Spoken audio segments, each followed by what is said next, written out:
Yeah, we're coming into Hart Park here on the, I guess it would be the northeast side of Bakersfield area. A nice little park. Kern River's off to the left over there. We'll get some views of that.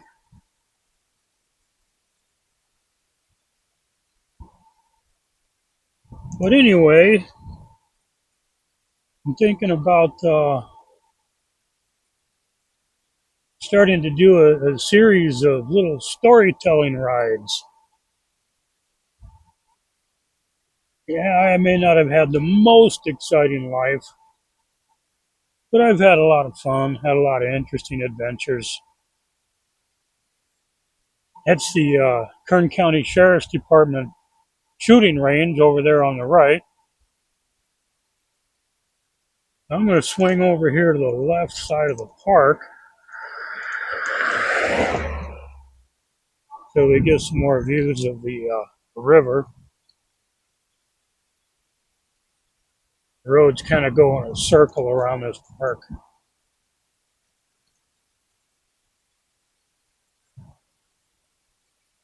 Get a lot more traffic over here because people want to get close to the river. We'll take a look at the lake here.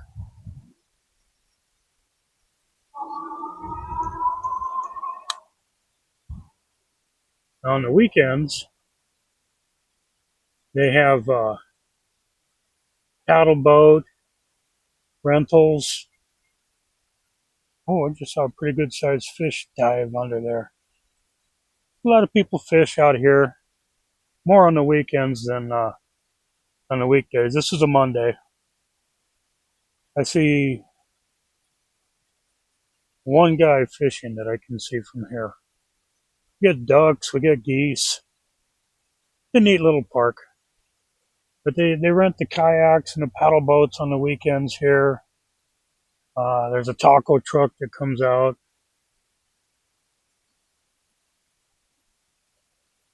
Most of the time, this is early August. I think it's August 3rd right now. Most of the time, this time of year, it's too hot to be out here at this time of day.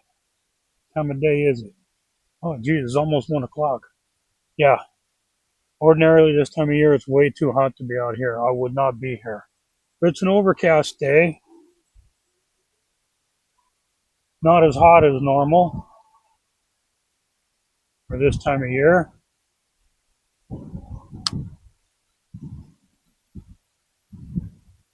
So I thought I'd get out and do some riding.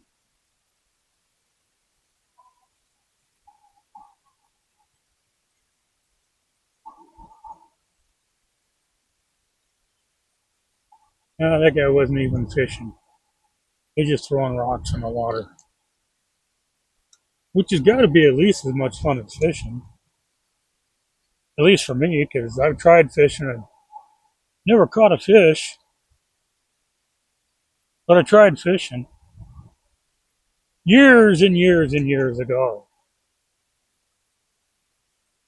So anyway, I don't know how many of you guys that follow us here on the on this channel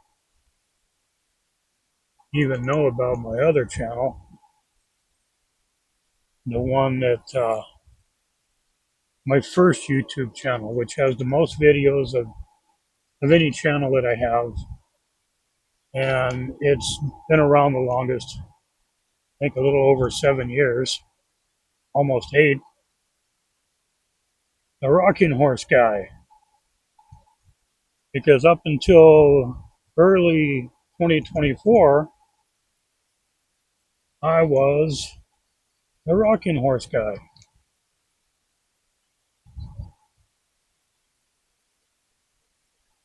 A lot of people say I still am the rocking horse guy, that nobody will ever take my place. But at some point, I hope to have my rocking horses sold and somebody else can come up with their own name for the company that I had. Never really made any money at it. It was more of a hobby than anything else. I did it because I loved it. Excuse me. But I went to Renaissance fairs, pirate festivals, masquerade balls, a variety of different types of events. We were available for parties, private parties, stuff like that also, but most of what I did was events. And I took people for rides on my giant rocking unicorns. Yeah, there's Vlad. Oh, you can take some great pictures of her up there. We'll show you how to do it. I'm sure she can do the posing and everything just right. All right, this is going. Right there. All right, and I'm going to rock her back. The over the shoulder shot. now this is where she can do whatever she wants to do. I love my job. Yeah, you don't got to whoop that. Yeah, let's hear it. Let's do eBike.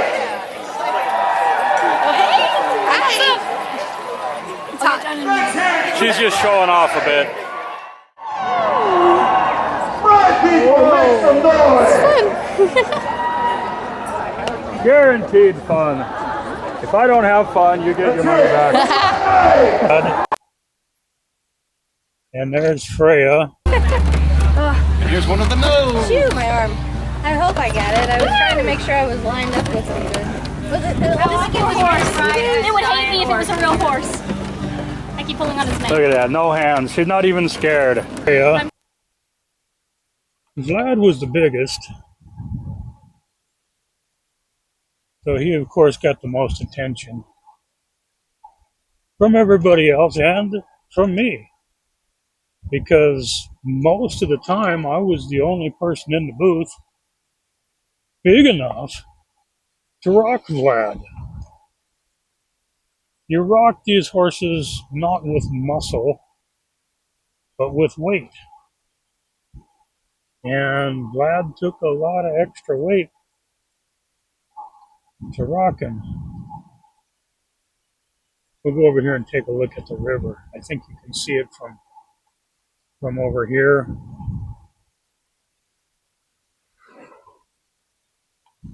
Little parking area.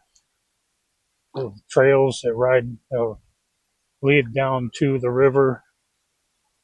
Yeah, this is the river that, if you pay any attention to the news in Kern County at all,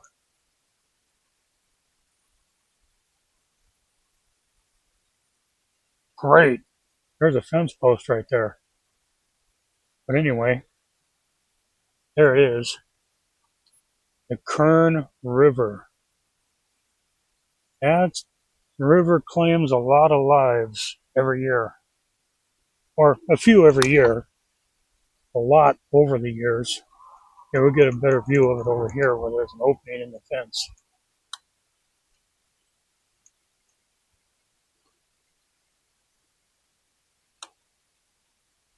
There it is. Kern River. Flowing pretty good for summertime.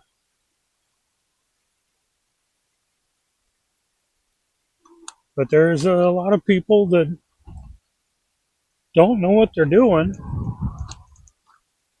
And they think they do. And they get in that river. Various different parts of it. And the river takes over and ends those people.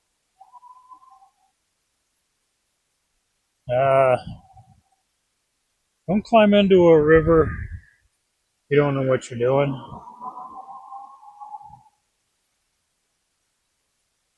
As soon as you get swept away, for most people, it's pretty much over with.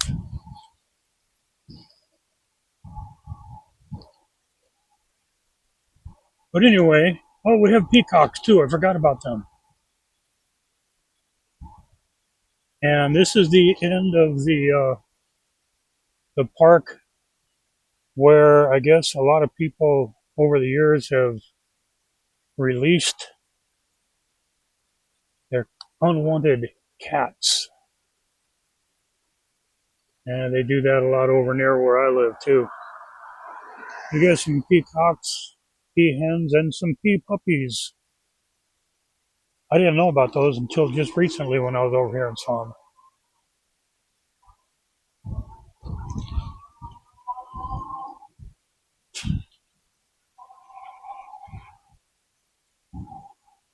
But yeah, if you don't know what you're doing, which 99% of people don't, possibly more than 99%, stay out of the Kern River if you get a chance.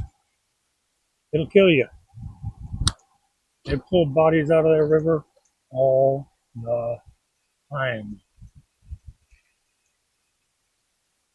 They usually find the body.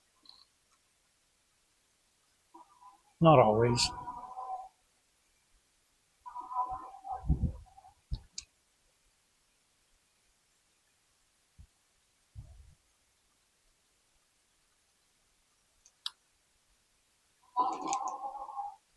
This is the beginning of this part of the Kern River bicycle trail.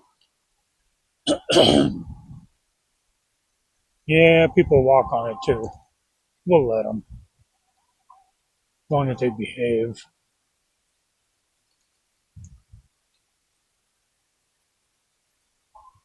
It's okay, I won't get you.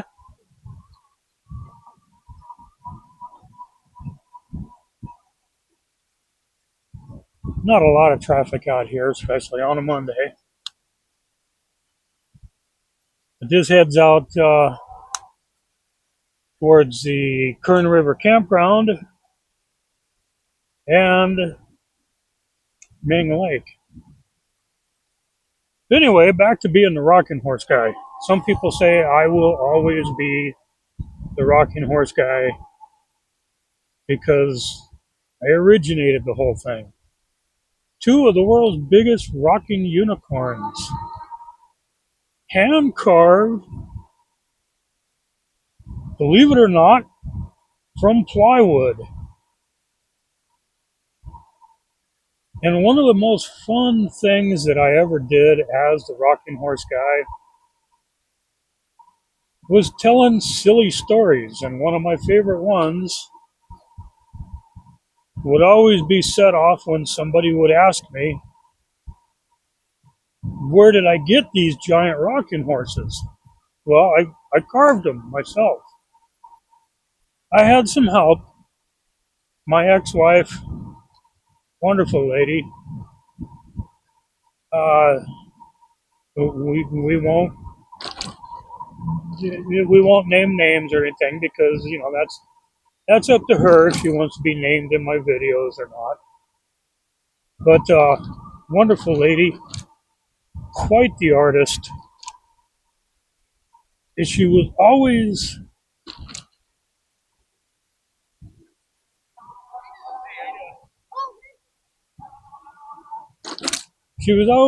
painting and drawing dragons and unicorns and little tiny dragons that she called fire lizards. Well, when I got most of the rough carving done on the horses, I asked her about it. I said, I know you've done a lot of painting, a lot of drawing. I mean, there were fire lizards painted on the wall of the house we lived in, interior walls. Wonderful artist. And I dragged the first of the unicorns out, Vlad, the biggest one. Took a look at it and said, wow, that's big. That's a lot bigger than I thought it was going to be. When he's sitting level on his rockers, he's 7 feet 8 inches tall to the top of his ears, over 8 feet to the tip of his unicorn horn. But anyway, I asked her, I said, I know you've done a lot of drawing and painting. You haven't done much three-dimensional work, carving, have you? No. I said, well, come on out here and get started. Had all the tools laid out. I had already bought the tools, and it was done almost entirely with power tools. There wasn't a lot of hammer and chisel stuff. That would have taken forever. But anyway, I digress. So, excuse me, hand carved, but I did have help with the finished work because I am not an artist. The work that I did in building and carving these was done from an engineering standpoint. I'm not going to give you all the details on how I did it, but let's just say we started off with a Breyer model horse, plastic model horses. And I bought one used old beat up one off of eBay for about $5. Then I bought the identical same horse, brand new. I still have it. It's up on a high shelf in the kitchen. And that's what I made or used it as a model for Vlad. There was another one that one was a Belgian. Freya was made using a Breyer Clydesdale. I did not want to make two horses the same or even close to the same. But I know in the future, if I was ever to make any more, and I do have one in the works, but I haven't worked on it for years. I don't have any place to work on it. But I know that in the future, if I do make another one, it will not have its head held down like Freya, because that's not as fun and secure feeling for people to ride. If somebody's got a little bit of fear, then yes, I take people for rides on them. That's what I did with them. I was the Renaissance Fair version of a carny, except I slept in the trailer instead of under it. I used deodorant, took a shower every chance I got. So yeah, really, I wasn't that much of a carny. But anyway, the people, if they had a little bit of apprehension about climbing up so high onto a giant rocking horse, fearing that they would fall or something like that, I would suggest that they ride Vlad. Freya's saddle height was only 2 inches shorter than Vlad's saddle height. So you really wouldn't feel like you were any closer to the ground, but having Vlad's neck up in front of him like that, something that you can hold on to, lean into, it's a more secure feeling than Freya. When Freya rocks all the way forward, you'd swear you're going over the top.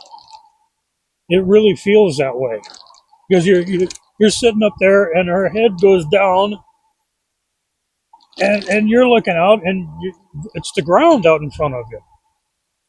Kind of scary. If you're a scared of heights and scared of rides kind of person. If you're not a fearful kind of person, it wasn't scary at all. Most people didn't have any fear. They were just having fun. But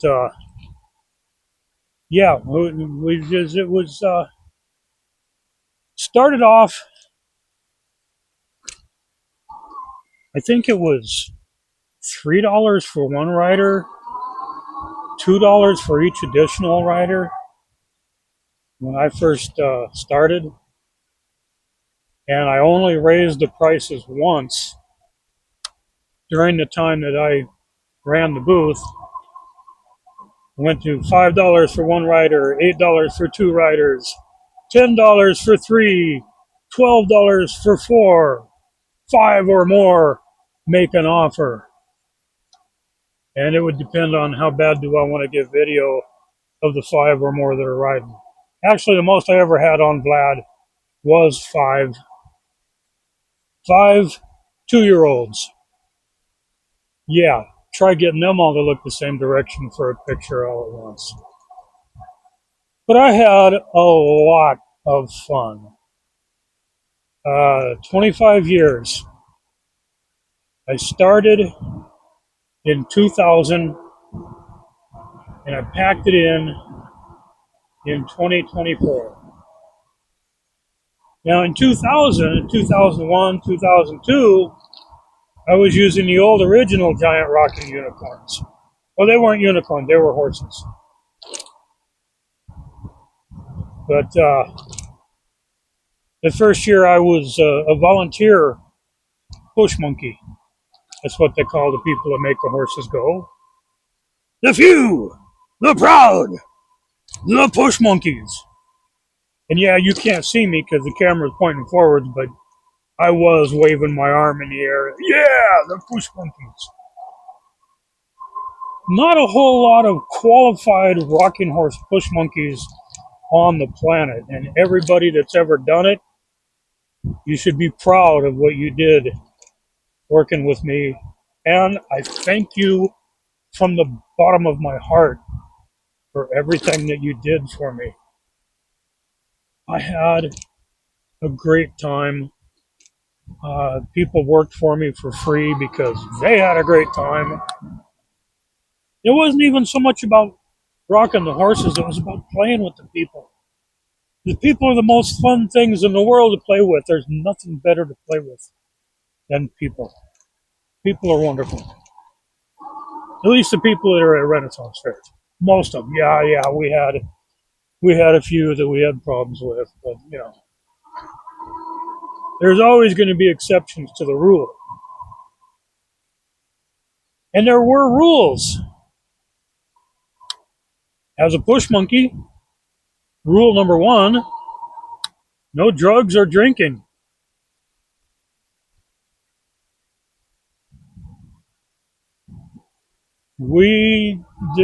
Safety was important. We can't have people falling off of these beasts or anything like that. A person could get severely injured falling off of one of them.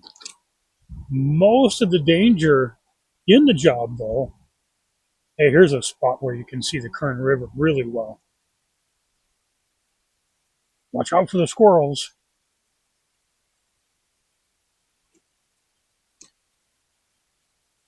This is one of the calm areas. You could float through here on an inner tube easy.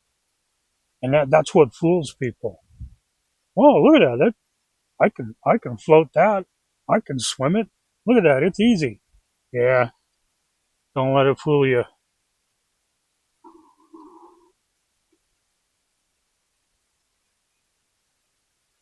And speaking of calm, I didn't even think about it as we were riding through.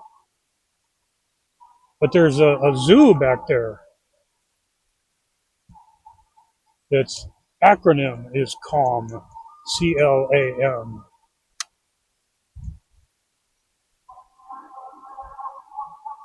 California Living Museum or something. I don't remember. I've been there a couple times. It's a neat place. CALM, Bakersfield. I'll put a link. Go ahead and check it out. It's a neat place. Let's see if we can see these rapids from here. Not terrible bad rapids, but not the worst you're going to find on the Kern River either. And off we go. Coming up on the corner of Ming Lake here.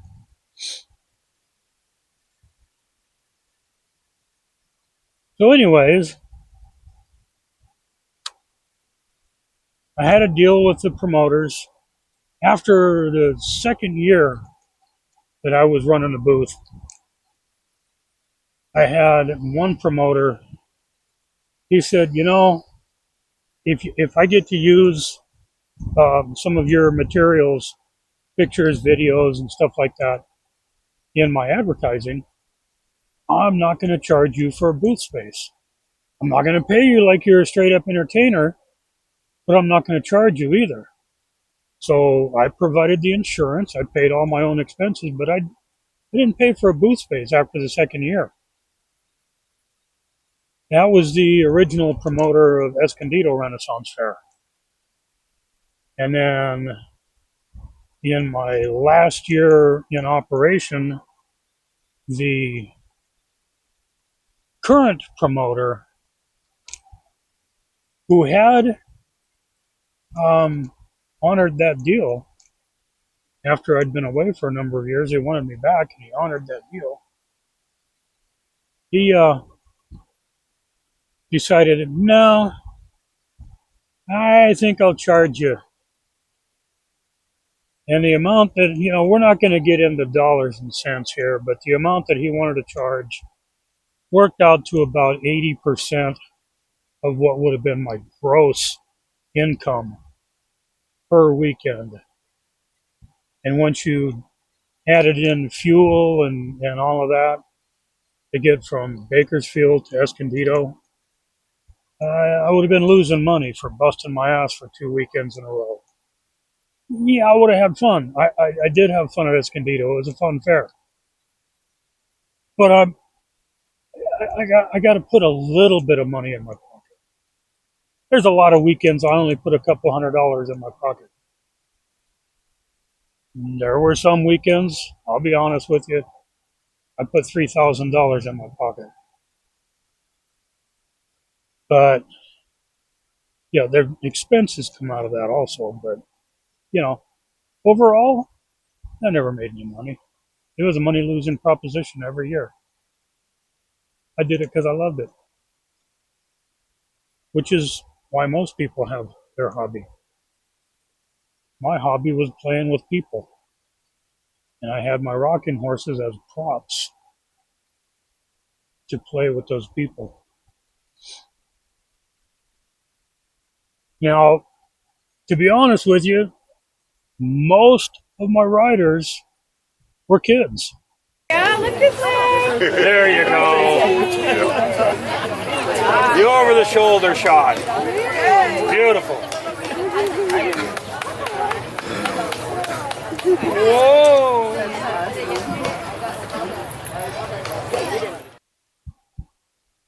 Somehow or another, people didn't realize that those horses were built that size so adults could ride. It takes you back to your childhood. On 2 different occasions, I took ladies that were in their 90s. And yeah, it took a little bit of help. Extremely careful. We got them up there, sat them down, rocked them very gently, but it was beautiful to see. This 94-year-old woman, and as soon as she sits down, I get the stairs out, we start rocking. You could see it in her eyes. You could see it in the smile. She turned into a little girl all over again. And I really, really enjoyed having that, people having that much fun on something that I created. Made me feel good.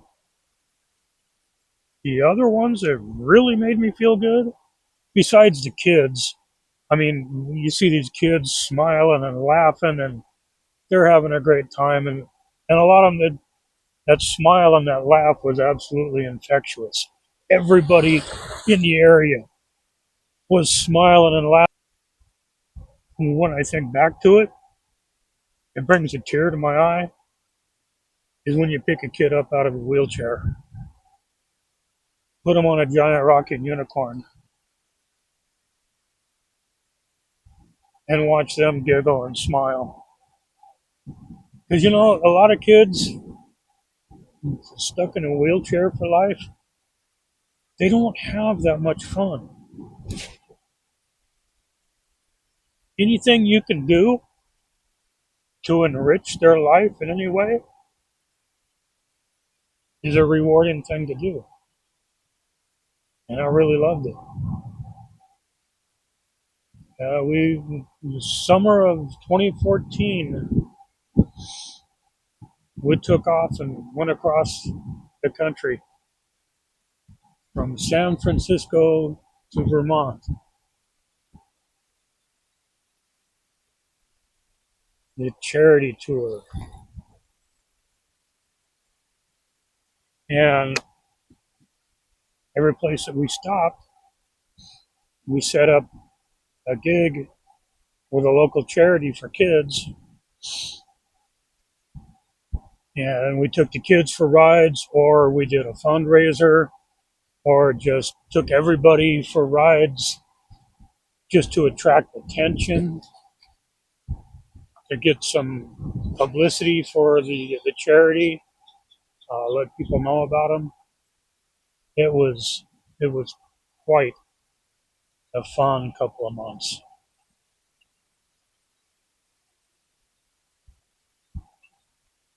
If I could do that some more, I absolutely would.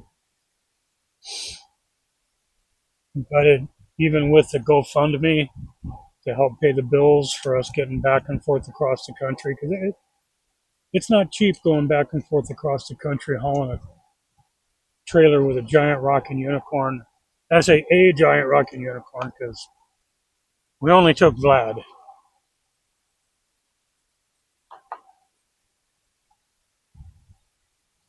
So it was just Vlad on a flatbed trailer. If you can imagine driving down Interstate 80 and seeing this Ford diesel pickup pulling an 18-foot flatbed trailer with a giant rocking unicorn on it, mane and tail flying in the wind. Yeah, we attracted a lot of attention. But we raised some money and we raised some awareness for the charities. We didn't charge them anything.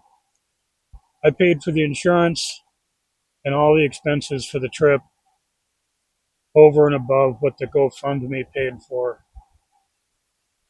It ended up costing me a few $1,000s out of my pocket. I really can't afford to do that again. I'd love to. But the fun I had and the memories, oh my God, it was beautiful. But anyway, back to the beginnings, the origins of the giant rocking horse. The original 3 giant rocking horses owned by a lady named Eloise, and I was a volunteer push monkey for her in the year 2000 at Southern Fair in Devore, California. I was the only one of the volunteers that showed up for the not so fun part. After it was all over, I showed up to help with teardown and loading them up on the rider rent-a-truck that she had rented. And I'm pretty sure she knew exactly what she was doing. She set me up. Once we got them all loaded up, then she tells me, the place where I was keeping these, I can't take them back to. I don't have that option anymore. I got no place to take them to. Well, she knew I had a big garage on my property up in Joshua Tree, and she knew I would offer to put them in the garage, which I did. Excuse me. Hay fever.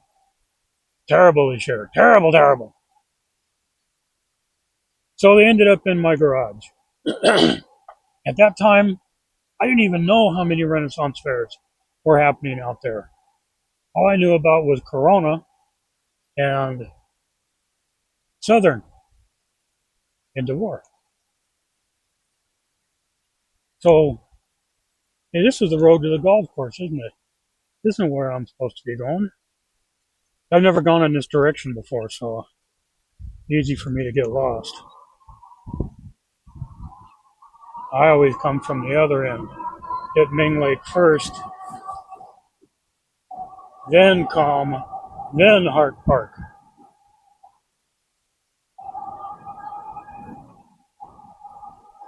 That's why I was like, hey, wait a minute, this wasn't like this before. Okay, so they ended up in my garage. Now, the next year, I called up Eloise and I said, hey, we're going to go to Southern, which I didn't think she really wanted to go to Southern because she was very badly treated there. I said, we're going to go to Southern or we're going to go to Corona? But she knew Tom Wilson pretty well, I guess. And she got us invited to Corona. Tom Wilson said, you got to pay half of what an ordinary retail vendor would pay. It was a money-losing proposition right from the beginning.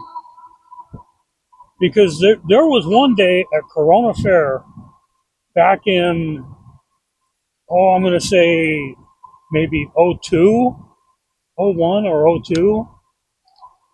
I gross $7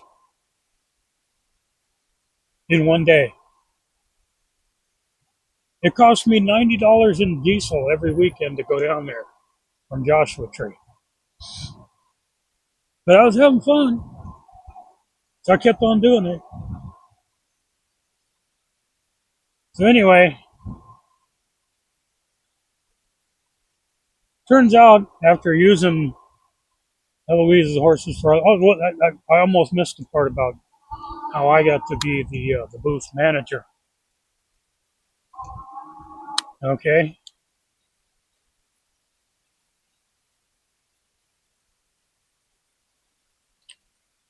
I don't know what you were sitting there for.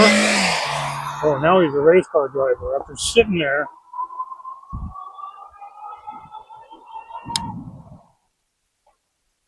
anyway,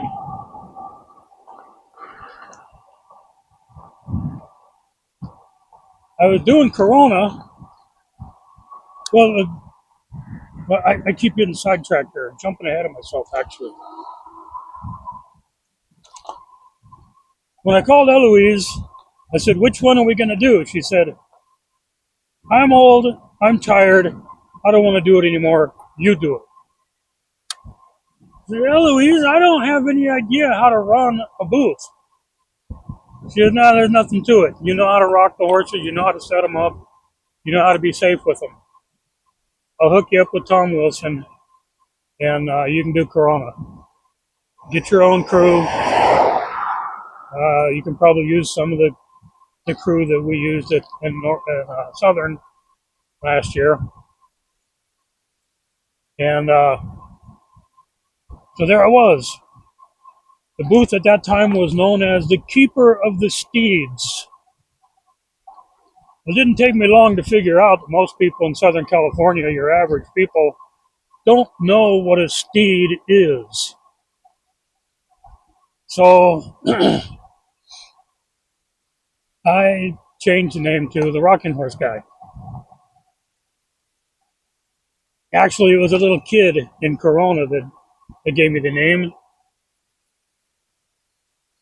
I was in a mall in Corona on my teardown weekend, shorts, sandals, and a t-shirt in the mall, and here comes a lady and her maybe 4-year-old kid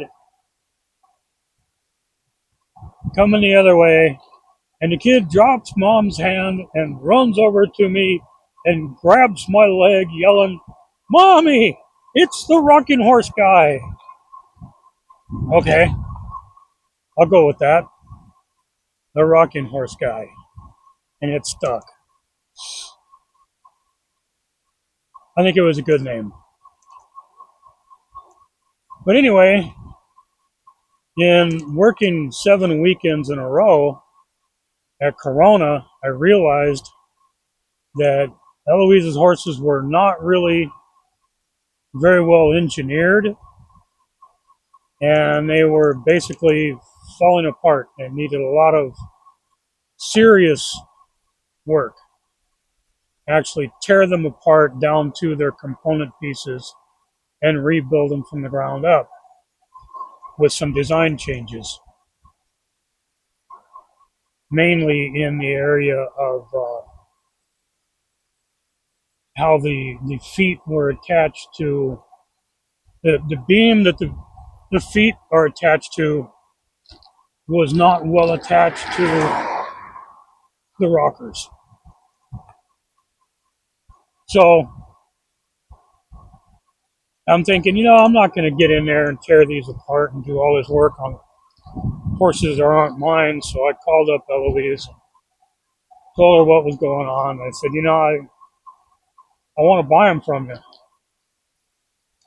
And she set the price way too high for 3 rocking horses.